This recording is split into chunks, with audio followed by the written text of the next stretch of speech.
Welcome back after the break. ناظرین, اس وقت میں نے بریک پہ جانے سے پہلے آپ کو بتایا تھا کہ ہمارے ساتھ بریک کے بعد پاکستان سے وسعت اللہ خان صاحب ہوں گے. آج کے زمانے میں ایسے جرنلسٹ, ایسی سوچ, جس طریقے سے وہ نمائندگی کرتے ہیں پورے معاشرے کی, میں یہ نہیں کہوں گا کسی ایک قوم کی, کسی ایک جگہ کی. وسعت اللہ خان بھائی کے کالمز کو اگر آپ پڑھیں, انہیں سنیں, تو آپ کو ایسا لگے گا کہ انسانیت ان کی تحریر میں بول رہی ہے. ان کی تحریر میں ہر اس اینگل سے یہ اسے دیکھتے ہیں, اس کو تحریر کرتے ہیں کہ this is a voice for the وائس لیس, this is something which can explain humanity. میں ان کو ایک اسپرچل استاد اور وہ تمام جتنے بھی میں یہاں کہوں گا کہ جن کا تعلق جو ہے وہ صحافت سے ہے یا ان کا تعلق انسانیت کے کسی بھی شعبے سے ہے, وسعت اللہ خان صاحب ان کے لیے ایک سرمایہ ہے. ان کا ایک کالم اس وقت جو موجودہ حالات کو مد نظر رکھتے ہوئے انہوں نے ایک ریڈیو کالم کیا, جو اس وقت میں جاننے سے پہلے بھی بتا چکا ہوں کہ اب تک وہ 6 ملین ٹائمز ہٹ ہو چکا ہے سوشل میڈیا کے اوپر, یوٹیوب کے اوپر. ہم یہ سب سے پہلے یہ کالم دیکھتے ہیں اور اس کے بعد وسعت اللہ خان صاحب ہمارے ساتھ لائیو ہوں گے اس پروگرام میں.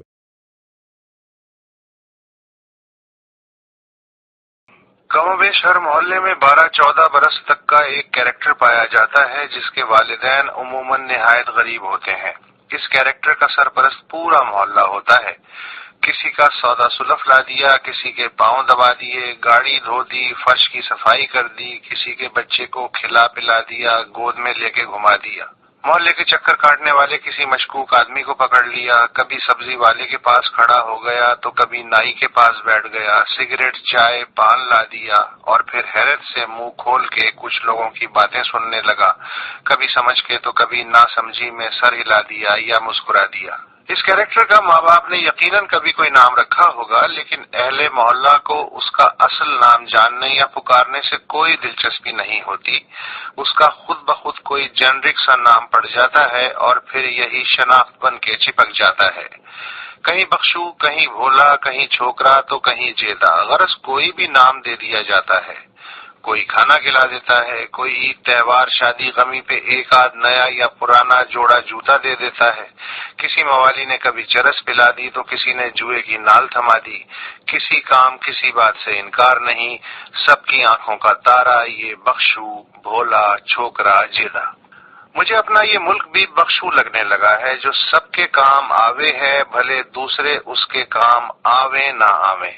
یار بخشو, کوریا میں لڑائی ہو رہی ہے, اپنے کچھ فوجی لے آ. اچھا صاحب. بخشو, ذرا روس کی جاسوسی کرنی ہے, ایک ہوائی اڈا تو دے. کوئی سا بھی لے لو صاحب. اوے بخشو, یہ چٹھی لے اور بھاگ کے چین والوں کو دے آ.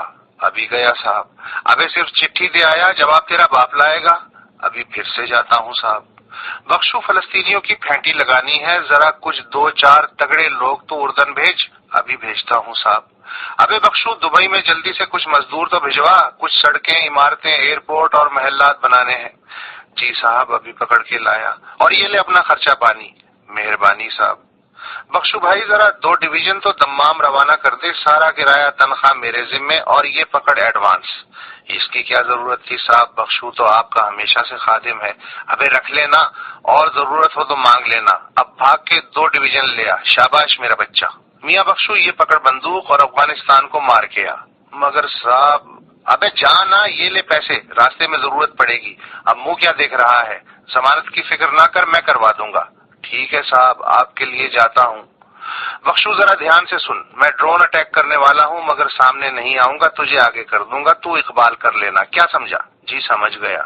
لے یہ چابی, اور وہ جو میرا منشی ہے نا بالا, اس کی موٹر سائیکل اپنے پاس رکھ لے, بالے کو نہیں دلوا دوں گا. مگر صاحب, مجھے تو موٹر سائیکل چلانی ہی نہیں آتی. ابے میں سکھانے کے لیے بالے کی ڈیوٹی لگا دوں گا. جا میرا بچہ, شاباش. اور بھولنا نہیں وہ اٹیک والی بات. بالکل صاحب, آپ بے فکر ہو جائیں. اہلن و سہلن بخشو حاجی, تم تو ہمیں بھول ہی گئے برادر. کیوں شرمندہ کرتے ہو صاحب, آپ کو خود آنے کی کیا ضرورت تھی. حکم کرتے بخشو سر کے بل حاضر ہو جاتا.